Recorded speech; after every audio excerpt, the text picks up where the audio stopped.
మోంతా తుఫాన్ ప్రభావంతో ఏలూరు పరిసర ప్రాంతాల్లో వరద ముప్పు నెలకొనడంతో బాధితులకు సహాయ కార్యక్రమాలు కొనసాగుతున్నాయి. ఏలూరు ఎమ్మెల్యే బడేటి చంటి గురువారం 47వ డివిజన్లో బాధితులకు బియ్యం, కూరగాయలు, నూనె, మందులు, తాగునీరు వంటి నిత్యావసర వస్తువులు పంపిణీ చేశారు.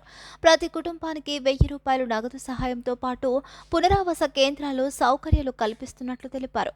ప్రజల ప్రాణ రక్షణే ప్రాధాన్యమని, ఎటువంటి ప్రమాదం జరగకుండా అధికార యంత్రాంగం అప్రమత్తంగా ఉందని ఎమ్మెల్యే బడేటి చంటి స్పష్టం చేశారు.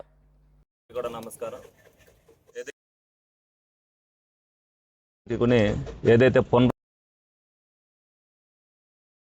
అందులో 55 మంది కుటుంబాలని మరి 3 పునరావాస కేంద్రాలకు తరలించడం జరిగింది.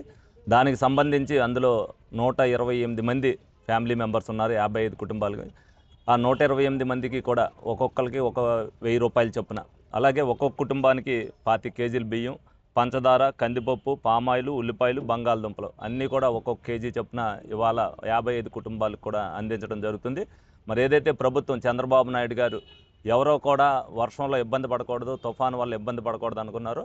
అలాగే ఏలూరుకి సంబంధించి చిన్న చిన్న అవాంతరాలే తప్పితే ఎటువంటి పెద్దవి లేవు. వీళ్ళకు కూడా ఇంటి దగ్గర ఉంటే ప్రమాదం జరుగుద్దన్న ఉద్దేశంతోనే అక్కడికి తీసుకెళ్ళడం జరిగింది. కానీ వాళ్ళకి ఇంటికి కూడా ఏ ప్రమాదం జరగలేదు. అయినప్పటికీ కూడా వాళ్ళు ఇంటి నుంచి బయటికి రావడం వల్ల వాళ్ళు ఆ 2 రోజులు కూడా ఉపాధి కోల్పోయారన్న ఉద్దేశంతో మరి ఆ ఫ్యామిలీ మెంబర్స్కి అందించడం జరుగుతుంది. మరి కూటమి ప్రభుత్వం వచ్చిన తర్వాత మరి లోకేష్ గారు అవ్వచ్చు, పవన్ కళ్యాణ్ గారు అవ్వచ్చు, చంద్రబాబు నాయుడు గారు పేద ప్రజలు ఎవరో కూడా ఇబ్బంది పడకూడదన్న ఉద్దేశంతో మరి ఇటువంటి కార్యక్రమాలు చేస్తున్నారు. ప్రభుత్వం ఏదైతే చేస్తుందో ప్రజలు కూడా దీన్ని గుర్తించాలి.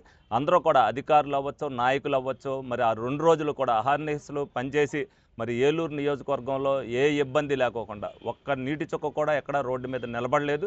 ఏ కుటుంబం కూడా అసలు రోడ్డు మీదకి రావాల్సిన అవసరం లేకోకుండా, అలాగే కరెంటుకి సంబంధించి కానీ కరెంట్ డిపార్ట్మెంట్ వాళ్ళు కూడా అన్ని జాగ్రత్తలు తీసుకున్నారు. అలాగే అటువంటి ఏవి జరగకోకుండా మరి అలాగే ప్రాణ నష్టం కూడా ఒక్కడు కూడా, అలాగే ఒక్క చెట్టు కానీ ఒక్క హోర్డింగ్ కానీ ఏది కూడా పడుకోకుండా మున్సిపల్ అధికారులు కూడా చర్యలు తీసుకోవడం జరిగింది. ప్రజలు మరి ఇదంతా కూడా గమనించాలి. ఎంత అప్రమత్తంగా మరి ప్రజల పట్ల బాధ్యతతో ఈ ప్రభుత్వం చేసిందనేది ప్రతి ఒక్కరు తెలుసుకోవాలని సందర్భంగా అందరికీ కూడా తెలియజేయడం జరుగుతుంది.